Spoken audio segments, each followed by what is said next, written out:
To St. Thomas Aquinas for everyone. I'm Dave Palmer. Part 3 of 4 in the topic of grace, justification, and merit. Very important part of the Summa, as I've explained before.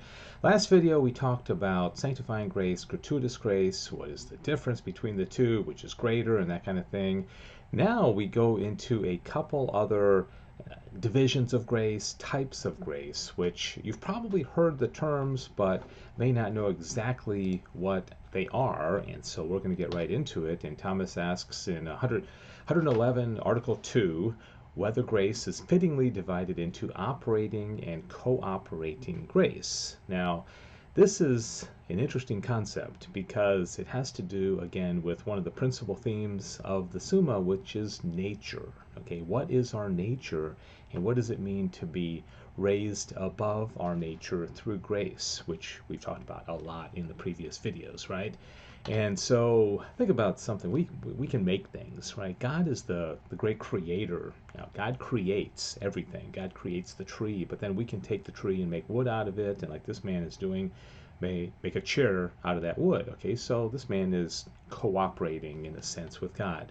Probably one of the coolest and amazing ways that we cooperate with God is in bringing forth life. Imagine that. I mean, God could have just had babies, fall out of the sky or just be created out of nothing, but he allows us to cooperate in doing that. And so that is an example of what we're getting at here, but Thomas is going to explain it in this way. Hence, in that effect in which our mind is moved and does not move, but in which God is the sole mover, the operation is attributed to God, and it is with reference to this that we speak of operating grace. All right, so there are certain things like, remember when we talked about the ability to know truth? Does that require grace? Well, yeah, I mean, just to have a mind in the first place, just to be able to function and know better than any other creature other than the angels, there's a grace involved there. Okay, but we didn't do anything. We just have that. We have that ability. But in that effect in which our mind both moves and is moved, the operation is not only attributed to God, but also to the soul. And it is with reference to this that we speak of cooperating grace. All right, when we exercise free will, when we actively utilize our God-given abilities of our soul, we are cooperating with God, especially when we don't sin, right? And thus, habitual grace, inasmuch as it heals and justifies the soul or makes it pleasing to God, is called operating grace. But inasmuch as it is the principle of meritorious works, and we'll get into merit in the next video. It's very interesting what Thomas says about this, which spring from the free will, it is called cooperating grace. I think you probably understand this, right? To the extent that we cooperate with grace and we are doing something, that we're cooperating with it, but it's still, God still makes the first move, but that part of us that we're not the agent at all, that just kind of happens to us, that's the gift, and that's unmerited, right? And that's grace. All right, whether grace is fittingly divided into prevenient and subsequent grace. Now, you've probably heard of prevenient grace before, and I've heard it so many times, and I think like, what does that mean? I mean, prevenient, something beforehand.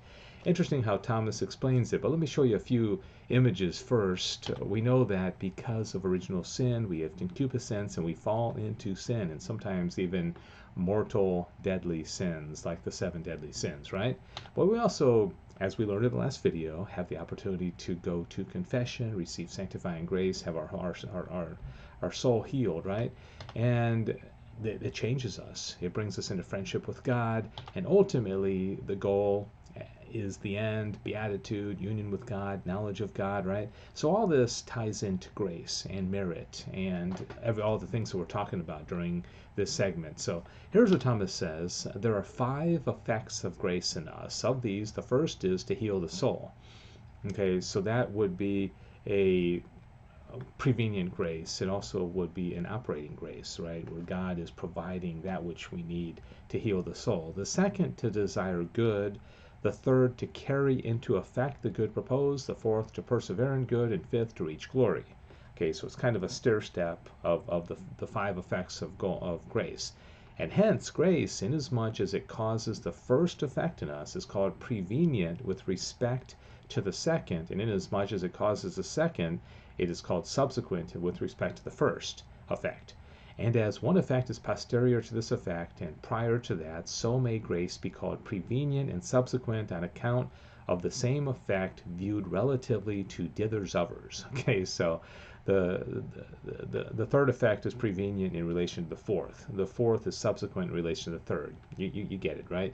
So when something is preceding a certain effect of grace, it's prevenient, and then when in relation to it, the next effect is subsequent. I think that's pretty understandable.